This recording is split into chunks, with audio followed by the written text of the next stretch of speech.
ఏ పురుషుడైనా కన్యని స్వీకరిస్తాడు. నువ్వు కన్యవా? భీష్ముని చేత గెలవబడిన దానివి, భీష్ముడు ఎలా నియోగిస్తే అలా. కాబట్టి నువ్వు వేరొకరి ఇల్లాలి కిందే లెక్క. ఆవిడేమంది? నేను సాళ్వుడు ఇల్లాలి కింద లెక్క అంది భీష్ముడితో. ఇప్పుడు సాళ్వుడు ఏమంటున్నాడు? నువ్వు భీష్ముడు ఎవరికి చెప్తే వాళ్ళకి ఇల్లాలి కింద లెక్క. నువ్వు భీష్ముడికి చెందిన దానవు, నాకు చెందిన దానవు కావు. కాబట్టి నువ్వు ఇక్కడ ఉండడానికి వీల్లేదు, నేను నిన్ను స్వీకరించాను అన్నాడు. వెంటనే అంబ సాల్వుడితో అంది, తమ్మునికి గాగ భీష్ముడు ఉదగ్రవృత్తి కన్నియల కొనిపోయడుగాన బలిమి నన్ను కొనిపోయే నా చేత నిన్ను వినిన అప్పుడే పుట్టించే దూషింపననగ తగునే. మీరు బాగా పట్టుకోవాలి అంబ మాట్లాడుతున్న మాటలు. ఆవిడంటోంది, భీష్ముడు నన్ను ఎందుకు తీసుకెళ్ళాడో తెలుసా? నన్ను తీసుకెళ్ళింది భీష్ముడు వివాహం చేసుకోవడానికి కాదు, భీష్ముడి తమ్ముడికిచ్చి వివాహం చేయడానికి తీసుకెళ్ళాడు. కానీ నేను అక్కడికి వెళ్ళిన తరువాత చెప్పాను, నేను నీకు మనసిచ్చానని చెప్పా. నా మనసు సాళ్వుని ఎందున్నది, సాళ్వుడు కూడా నన్ను ఇల్లాలని చేసుకోవాలనుకున్నాడు. కాబట్టి నేను నిన్ను వివాహం చేసుకుంటాను అని భీష్ముడితో చెప్తే భీష్ముడు సంతోషంగా నన్ను నీ దగ్గరికి పంపించేశాడు. కాబట్టి ఇందులో భీష్ముడు చేసిన తప్పే ఉంది? తన తమ్ముళ్ళకి వివాహం చేద్దామని తీసుకెళ్ళాడు. నేను చెప్పాను, చెప్పబట్టి మళ్ళీ వెనక్కి పంపించాడు. చెప్పకపోతే విచిత్ర వీరుడికి ఇచ్చి పెళ్లి చేస్తాడు. ఆయనకి తెలియదుగా. నీ చెప్పాను కాబట్టి నీ దగ్గరికి పంపించాడు. నువ్వు నన్ను వివాహం చేసుకుందాం అనుకున్నావుగా, నేను నిన్ను వివాహం చేసుకుందాం అనుకున్నానుగా. కాబట్టి ఇప్పుడు వివాహం చేసుకోనంటావే? భీష్ముడు తీసుకెళ్ళింది ఒక ప్రయోజనానికి తీసుకెళ్ళాడు, చెప్పగానే ధర్మాత్ముడు వెనక్కి పంపించేశాడు. అందులో భీష్ముడిని తప్పు పట్టడానికి ఏముంది అని ఒక మాట అంది. అసలు నిన్ను నేను వలచి ఉన్నానన్న విషయం నా తండ్రికి తెలియదు. నా తండ్రికి తెలిసి ఉంటే నాకు ఈ స్వయంవరం ప్రకటించేవాడు కాడు. పచ్చి అబద్ధమా కాదా? భీష్ముడి దగ్గరికి వెళ్ళి ఏమని చెప్పింది? నేను నా తండ్రి చేత కూడా ఆయనకి ఇవ్వబడ్డాను అని చెప్పిందా లేదా? భీష్మాచార్యుల వారితో మాట్లాడుతున్నప్పుడు ఆయన దగ్గర ఒక మాట అంది, పరగనన్ను సాల్వపతి వరించిన తండ్రి చేత పూర్వదత్తనైతి అమ్మహీషునకు అంది. నేను నా తండ్రి చేత పూర్వదత్తనైతి, నా తండ్రి నన్ను సాళ్వుడికి ఇచ్చేశాడు, మానసికంగా ఇచ్చేశాడు. ఇచ్చినవాడు స్వయంవరం ఎందుకు ప్రకటించాడు? తెలిస్తేనే వెనక్కి పంపించినవాడు ఆమెకి వేరొకరితో వివాహం నిశ్చయమైందంటే తీసుకెళ్లేంత అధర్మాత్ముడా భీష్ముడు? సకల శాస్త్ర పారంగతుడు, అంత ధర్మాత్ముడు ఆయన తీసుకెడతాడా? ఇంతకుముందు భీష్ముడితో చెప్పినప్పుడు మా తండ్రి ఒప్పుకున్నాడని చెప్పింది. బహుశా ఎందుకు చెప్పుండాలి?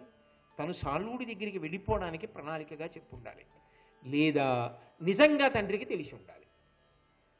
తండ్రికి తెలిసి ఉంటే భీష్ముడికి తప్ప ఆమె తండ్రికి తప్ప, ప్రధానంగా ఆమె తండ్రిదే తప్పు. ఆమె తండ్రి ఏం చెప్పాలి? నిజంగా భీష్ముడు తీసుకుపోయే ముందు రాజులందరినీ ఉద్దేశించి చెప్పాడు. ఆయన ఎవరికీ చెప్పకుండా తీసుకెళ్ళలేదు. క్షత్రియులకు రాక్షసము గాంధర్వము ఈ రెండు శ్రేష్టమైన వివాహములు. నా తమ్ముడు విచిత్ర వీర్యుడి కొరకు నేను ఈ పిల్లల్ని తీసుకెడుతున్నాను. ఒకవేళ ఎవరైనా నాతో పోరాడి గెలవగలిగిన వాళ్ళుంటే యుద్ధానికి రండి అని పిలిచాడు. పిలిచినప్పుడు వెంటనే కాశీరాజు లేచి ఏం చెప్పాలి?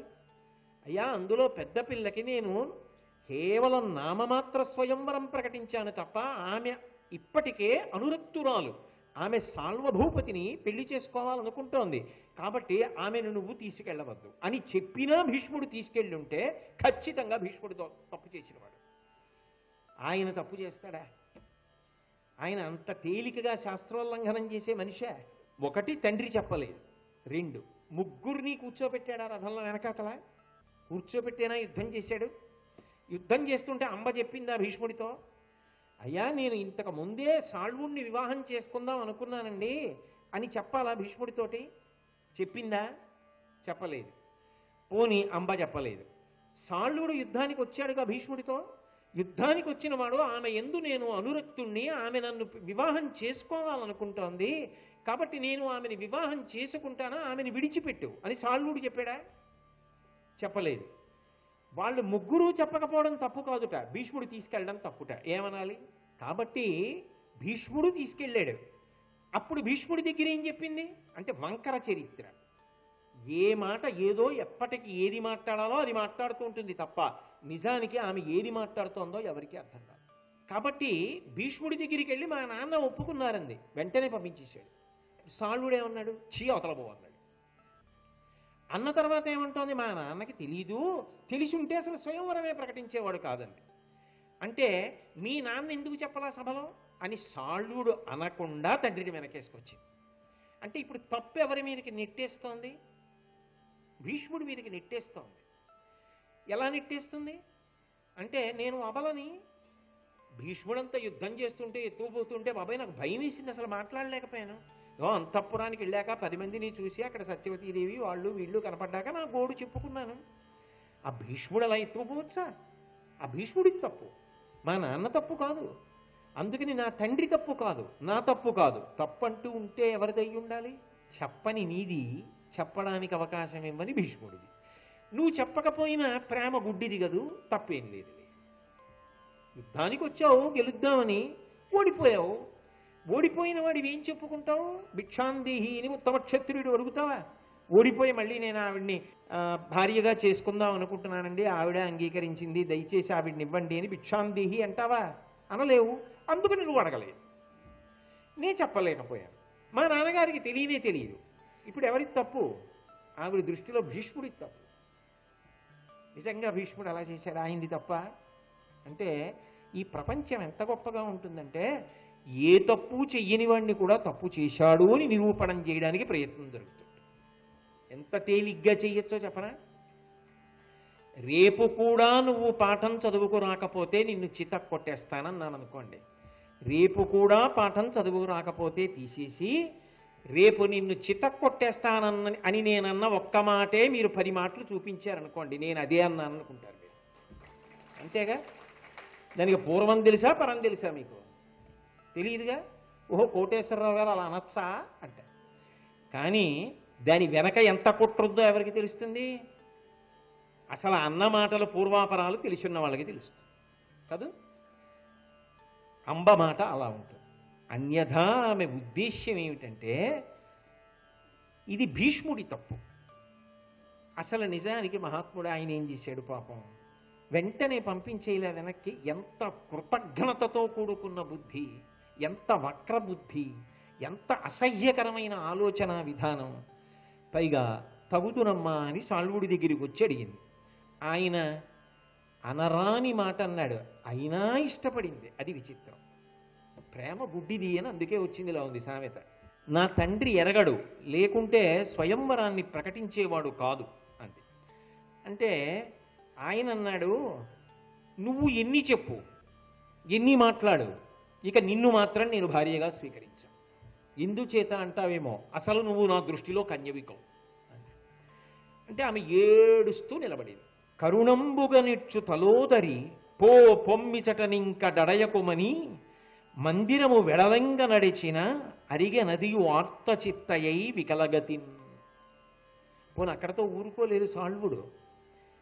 ఏడుస్తూ ఈ అంతఃపురంలో నించుంటావు ఎందుకు? పోతలకు పొమ్మన్నాడు. పద్యంలో యథాతథంగా ఆ మాటలే వాడేశారు. కరుణంబుగనిచ్చు తలోదరి పో పొమ్మిచట ఇంక దడయకుమని, ఇంకిక్కడ ఉండొద్దు, పోతలబో, ఇక్కడికి ఎందుకు వచ్చావు అని అంతటి ప్రబుద్ధులు ఉంటారు లోకంలో. ఆమెని అంతఃపురంలోంచి బయటికి తోసివేశాడు. తోసివేస్తే ఆవిడేం చేసింది? మందిరము వెడలంగ నడిచిన అరిగె అదియు ఆర్తచిత్తయై వికలగతిన్. ఆర్తి పొంది మనసు వికలమై, ఇప్పుడు నేనేం చెయ్యాలి? పుట్టింటికి వెళ్ళి ప్రయోజనం ఏమిటి? భీష్ముడి దగ్గరికి వెడితే ఏం చేస్తాడు? నువ్వు చెప్పావు కదా నీ మనసు సాళ్వుడికి ఇచ్చాను, నేనేనెలా ఇస్తానా తమ్ముడికి అంటాడు, ఇవ్వడు. ఇక విచిత్ర వీర్యుణ్ణి వివాహం చేసుకోలేదు. సాళ్వుడు బయటికే తోయించేశాడు. ఇప్పుడు తనేం చేయాలి? అందుకని మనసు వికలమైపోయి ఇప్పుడు తనకి గతి పతి రెండూ లేవు. మనిషి 2 సందర్భాల్లో ఏం చేస్తాడంటే, ఎవరో ఒకళ్ళని బలిపెట్టే ప్రయత్నం చేస్తాడు. ఒకటి అసూయ పెరిగిపోయిందనుకోండి, బలిపెట్టే ప్రయత్నం చేస్తాడు, పడగొట్టేయాలి ఎవరినో ఒకటి, మార్గంతో సంబంధం లేదు. అసూయ ఉంది కాబట్టి అవతల వాడిని పాడు చేయాలి. కోపం ఎక్కువైపోయింది అనుకోండి, నేను ఇది పొందకపోవడానికి కారణం ఏమిటి అంటే, రే ఏమో పరమేశ్వరుడు మనకెందుకు ఇవ్వలేదు, అది పొందకపోవడం నాకు క్షేమమేమో అందుకు ఇవ్వలేదేమో అని మనసు సరిపెట్టుకోడు. ఎవరో ఒకళ్ళని లక్ష్యం చేసుకుంటాడు, వాడి వల్ల రాలేదు, వాడి మీద కక్ష పెట్టుకుంటాడు. ఇప్పుడు మనసు వికలమై ఉద్విగ్నత పొందినటువంటి అంబ పూర్వం సాల్వుడి దగ్గర ఏ మాటలు మాట్లాడిందో ఆ కోణంలోనే ఆలోచన చేసింది. నిజంగా ఆలోచన చేస్తే మీరు కానీ నేను కానీ ఎవరిని తప్పడతాం? ఇప్పుడు ఒకటి తప్పడితే అంబ తండ్రిని తప్పట్టాలి, 2 తప్పడితే అంబనే తప్పట్టాలి, 3 తప్పడితే సాల్వుడిని తప్పట్టాలి. అసలు భీష్ముడిని తప్పట్టడానికి ఏమైనా ఉందా అక్కడ? ఏమీ లేదు. కానీ భీష్ముడిని తప్పు పడుతున్నది ఎవరు అంటే అంబ ఒక్కతే. సాల్వునకు గాని అడుప సంసారమునకు బాసితిన ఇంక భీష్ముని పాలికేల ఎరుగా ఆతండు మూలమీ హానికెల్లా కాన ఆతని సాధింతుగాక ఏను. ఆవిడ వెంటనే మనసులో నిర్ణయం చేసుకుంది, సాల్వునకు గాని ఎడుప, నేను ఇక సాల్వునికి ఇల్లాలినవుతాను అనేటటువంటి ఆశ కల్లా. అతను నన్ను స్వీకరించాడు. యథార్థంగా అయితే ఇప్పుడు వెంటనే ఆవిడ కక్ష ఎవరి వైపుకి తిరగాలి? సాల్వుడి వైపుకి తిరగాలి. కానీ ఆయన మీద అనురక్తి అంత గొప్పది ఆవిడికి, అందుకని ఆయన మీద కక్ష పెట్టుకోవాలి. కాబట్టి సాల్వుడికి ఇల్లాలని అవలేను. సంసారమునకు బాసితిన, పోనీ ఎవరికైనా ఇల్లాలని అవుదామంటే ఊరు వాడా తెలిసిపోయింది. భీష్ముడు పెద్ద పల్లకీలో కూర్చోబెట్టి ముత్తైదువులనిచ్చి విప్రులనిచ్చి సాల్వుడి దగ్గరికి పంపిస్తే స్వీకరిస్తాడు. కానీ అంతఃపురంలో మరి మాట్లాడితే చీ అవతలకు పో అంటే ఊరంతా చెప్పుకోరు. అందులో ఇలాంటివి ఎక్కడ దొరుకుతాయా అని చూస్తుంటారు. కాబట్టి భీష్ముడి ధర్మం గుర్తురాదేమో, శాంతి పరమ జ్ఞాపకానికి ఉండదేమో, ఇంకో పరమం గుర్తుండదేమో, కానీ అంబ కథ బాగా గుర్తుంటుంది కదా. అయినప్పుడు ఇంకా నాకు సంసారం ఏమిటి? నన్ను ఎవరు పెళ్లి చేసుకుంటారు? నన్ను ఎవరు పెళ్లి చేసుకోరు. ఇహ నా జన్మింతే. ఇంకా భీష్ముని పాలికేల ఎరుగా, పోనీ మళ్ళీ భీష్ముడి దగ్గరికే వెళ్ళి, ఏమంటే పొరపాటు అయిపోయింది, మీరు పాపం ఏదో నన్ను తీసుకొచ్చారు, మీరే నాకేదో ఉపకారం చేయండి అన్నాను అనుకోండి. ఆయన ఏమంటాడు? నేను ఎందుకు తెచ్చాను? నా తమ్ముడికి ఇచ్చి చేయడానికి తెచ్చాను. నీ మనసు ఇంకొక చోట పెట్టుకున్న దానివి నిన్ను నా తమ్ముడికి ఇచ్చి వివాహం చేయనా?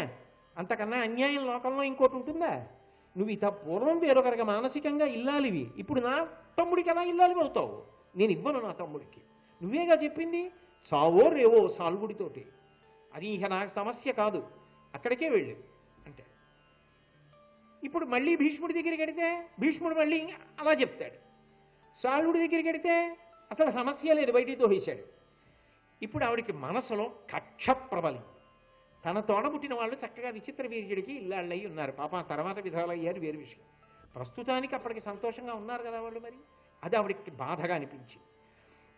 కాబట్టి ఆతండు మూలమీ హానికెల్లా, నేను ఈ స్థితిని పొందడానికి కారణం ఎవరంటే భీష్ముడే కారణం. ఏమైనా ఆ నిర్ణయంలో కానీ, ఆ పగలో కానీ, ఆ కక్షలో కానీ అర్థం ఉందా అసలు అని పగ పెట్టుకుని, కాన ఆతని సాధింతుగాక ఏను, ఎలాగైనా సరే నేను భీష్ముడిని చంపేస్తాను. ఎటువంటి భీష్ముడు, ఎంత ధర్మాత్ముడు! ఒకడు పుట్టడం కష్టం, ఒకడు ధర్మానికి నిలబడ్డం కష్టం, ఒకడు ఏటికి ఎదురు ఇది అలా జీవితాన్ని కొనసాగించడం కష్టం. కానీ వాడి మీద బురద చల్లడం చాలా తేలిక. మనస్తత్వాలు హీనమైతే చాలు కాదు. లేకపోతే ఆయన్ని చంపేస్తానంటాం ఏమిటి? మహాపురుషుడు అంత గొప్పవాడు ఆయన్ని చంపేస్తానని ఆలోచించింది. ఎలా చంపేయాలి భీష్ముణ్ణి? బ్రహ్మ విష్ణు మహేశ్వరుడు వస్తే చంపగలరా ఆయన్ని? సాధ్యమా? నేనేం చంపుతాను? ఎలా సాధ్యం అవుతుంది? గాంగేయు గెల్వ ఎవ్వరికి కొలదియే, తపము పేర్మి గెలిచెదగా కంచున్ కాంత చనియే, సంయమి పొంగువులక కొందరున్న పుణ్యస్థలికి. అసలు ఆ భీష్ముడికి ఎదురు నిలబడి యుద్ధం చేసి భీష్ముణ్ణి గెలుస్తాననేటటువంటి ఆశ కళ్ళ. ఆయన్ని ఎవరూ గెలవలేదు. కాబట్టి ఆయన్ని యుద్ధం చేసి చంపడం అన్నమాట ఏమిటి? చంపడం కుదరదు. కాబట్టి ఆయన్ని చంపాలంటే లోకంలో ఒక్క మార్గం ఉంది. ఏ మార్గంలో చంపేయాలి? నేను ఘోరమైన తపస్సు చెయ్యాలి. తపస్సు చేసి భగవంతుణ్ణి ప్రత్యక్షం చేసుకోవాలి. ఆయన్ని అడగాలి వరం. భగవంతుడిచ్చిన వరానికి పడిపోవలసిందేగా. ఏదో ఒక కారణం ఉంటుంది. ఆ కారణానికి భీష్ముణ్ణి చంపింది నేనే, నా పగ తీరాలి. ఆఖరికి ఆవిడ పట్టుదల, ఆవిడ సాధన దేని వైపుకి వెళ్ళిపోయాయి అంటే భీష్ముణ్ణి చంపే ప్రయత్నం వైపుకే నిలబడిపోయి కాబట్టి నేను గొప్ప తపస్సు చేస్తాను అని మునులందరూ తపస్సు చేసుకునేటటువంటి తపోవనం ఏదుంటుందో అరణ్యంలో అటువంటి ప్రదేశానికి వెళ్ళి తాను కూడా గొప్ప తపస్సు చేయడానికి సంకల్పం చేసుకుని తపస్సు ప్రారంభం చేసిన తర్వాత మరి ఆ పక్కన కుటీరాల్లో ఉంటారు కదా మునులు. ఇదేమిటమ్మా, తపోనియమాలంటే సామాన్యమైనవి కావు కదా, చాలా కష్టంగా ఉంటాయి కదా. ఏదో బ్రాహ్మీ ముహూర్తంలో నిద్ర లేవాలి, ఆ చీకట్లో ఏ నదులకో స్నానానికి వెళ్ళాలి, అక్కడి నుంచి రావాలి, కందమూలాలు తినాలి, మనసుని ఏకాగ్రంగా నిలబెట్టాలి, పరమేశ్వరుణ్ణి ధ్యానం చెయ్యాలి, సమస్త భోగములను విడిచిపెట్టాలి. నువ్వు చూస్తే స్త్రీవి, ఎందుకమ్మా ఈ వయస్సులో నువ్వు ఇంత కష్టపడుతున్నావు, ఎందుకమ్మా నీకు తపస్సు చేయవలసిన అవసరం ఎందుకు వచ్చిందమ్మా అని అడిగారు వాళ్ళు. అడిగితే ఆవిడ మళ్ళీ తన కథ అంతా చెప్పింది. వాళ్ళు భీష్ముడిది తప్ప అంబది తప్ప చెప్పలేదు. చెప్పకుండా వాళ్ళన్నారు, రాజులు చేసిన పనులను సాధు పురుషులు దిద్దగలరా అన్నారు. ఎందుకు వచ్చిన గొడవ అర్థమవుతోందిగా. ఈ మనిషి సామాన్యమైన మనిషి కాదు, చాలా పగగలిగిన మనిషి, క్రౌర్యం కలిగిన మనిషి. ఇప్పుడు ఆ పేరు పక్కన రెండనేసి మన్ని కూడా చేరుస్తుంది. ఏదో ఓ మాట చెప్పేస్తే గొడవ తెలిపోతుంది. కాబట్టి వాళ్ళు అన్నారు, చేసిన వాడు రాజు అంటే భీష్ముడు, మహాబలవంతుడు. అటువంటి భీష్ముడు చేసిన పనిని ఎక్కడో అడవిలో కూర్చుని తపస్సు చేసుకుంటున్న మేము దిద్దగలమమ్మా, మా వల్ల ఏమవుతుంది, నువ్వు తపస్సు చేస్తానంటున్నావు కానీ అమ్మా అదంత తేలికైన విషయం కాదమ్మా. భీష్ముడు మరణించాలని ఎవరు కోరుకుంటారు? ధర్మాత్ములు. ఏ ధర్మాత్ముడైనా కోరుకుంటాడా? అందుకని వాళ్ళు ఇంకో మంచి మాట చెప్పి పంపించేద్దాం ఈ పిల్లని, ఇలాంటి తాపత్రయం, ఇటువంటి పగ, ఇటువంటి కోరికలు మంచివి. ఒక ధర్మాత్ముడు పడిపోతే లోకము నాశనం అయిపోతుంది.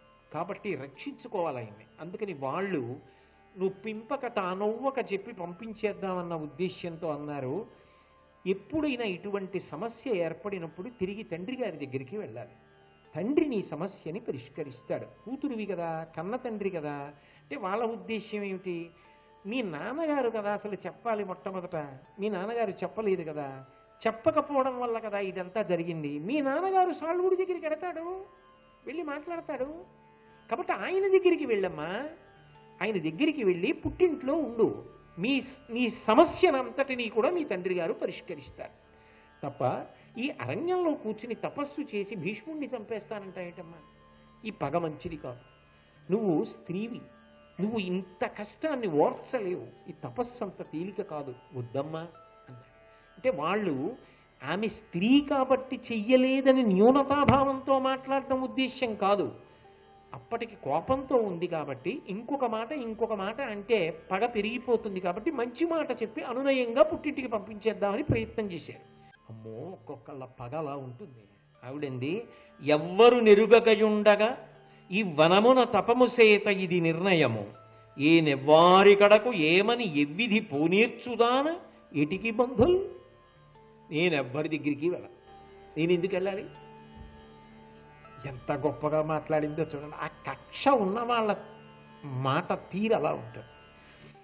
ఎవ్వరు ఎరుగక ఉండగా ఈ వనమున తపము సేత ఇది నిర్ణయము. ఎవరికి అసలు తెలియక్కల్లా నేనేమైపోయాను, నా గురించి వాళ్ళకెందుకు అంటే అసలు నా గురించి తెలుసుకోవలసిన అవసరం కూడా వాళ్ళకి లేదు. కొంతమంది పెంకితనంతో ఈ మాట మాట్లాడడం మీరు సమాజంలో చూస్తూ ఉండరు. అసలు నా గురించి వాళ్ళకి అక్కర్లేదండి, వాళ్ళకి తెలియవలసిన అవసరం లేదు. ఎవరికి? కన్న తల్లికి, తండ్రికి, తోబుట్టువులకి, బంధువులకి. ఎందుకంత? ఎక్కడో పొరపాటు జరగచ్చు, దిద్దుకోవాలి. అంతేకాని తెగతింపులు చేసేసుకోవడం అంత తేలిక విషయాలా? కాబట్టి అసలు వాళ్ళకెందుకు తెలియాలి? నేను ఇక్కడే ఉంటాను ఒంటరిగా, నా గురించి ఎవ్వరికీ తెలియవలసిన అవసరం లేదు. ఎవ్వారి కడకు ఏమిని ఎవ్విధ పోనేర్చుదానా ఎటికి బంధుల్. ఇటు వాళ్ళ దగ్గరికి వీళ్ళ దగ్గరికి పరిగెత్తి నాకు న్యాయం చేయండి, భీష్ముడు నా జీవితం పాడు చేసేశాడు అని చెప్పుకోవలసిన అవసరం నాకేమిటండి? ఎవరితో మాట్లాడుతోంది? మునులతో. నేనెందుకు వెళ్ళాలి? నేను వెళ్ళను. ఏటికి బంధువులు, వాళ్ళు బంధువులే నాకు, వాళ్ళ దగ్గరికి నేను వెళ్ళడం ఏమిటి? ఈవిడ భీష్ముడి దగ్గర నుంచి సాల్వుడి దగ్గరికి వెళ్ళి సాల్వుడి దగ్గర నుంచి తపస్సుకు పోతోందన్న విషయం తండ్రికి తెలుసా? బంధువులకి తెలుసా? ఆవిడికి క్షణానికి ఏ ఆలోచన వస్తుందో ఆ ఆలోచనతో అలా నిర్ణయాలు చేసుకుంటూ ఉంటుంది అంతే. కాబట్టి నేను ఇలాగే తపస్సు చేస్తాను అని భీష్మించి కూర్చుంది. సరే, మునులందరూ ఈవిడ కథ విన్నారు. ఏడుస్తోంది. అయ్యో పాపం ఇదేమిటి ఇలా ఏడుస్తోంది, మనం మాత్రం ఏం చేయగలం, ఇప్పుడు ఇక్కడ తపస్సు చేస్తానంటోంది, మనం వెళ్ళిపోతే బాగుంటుందా, ఈవిడ వదిలేస్తే బాగుంటుందా, వాళ్ళు ఏదో నానా అల్లరి పడుతున్నారు, ఇక్కడికి వచ్చింది ఏమిట్రా బాబు, అడు తిరిగి ఇటు తిరిగి మన తపోవనమే దొరికిందా అని వాళ్ళు బాధపడుతున్నారు.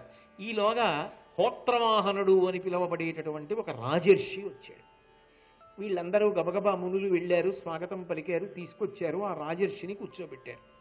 కూర్చోబెట్టి ఆయనకి అర్ఘ్యపాద్యాదులు ఇచ్చారు. అర్ఘ్యపాద్యాదులు అంటే అయ్యా కాళ్ళు కడుక్కోండి, మంచినీళ్ళు తీసుకోండి, చేతులు కడుక్కోండి, ఉపచారాలు భక్తితో గౌరవంతో చేసేవి. ఆ ఉపచారములు చేసి కూర్చోండి అని ఆయన్ని సేవించి మంచి మాటలు మాట్లాడుతున్నారు. ఆయన ఇటు చూశాడు. కుయ్యో అని ఈవిడ ఏడుస్తోంది.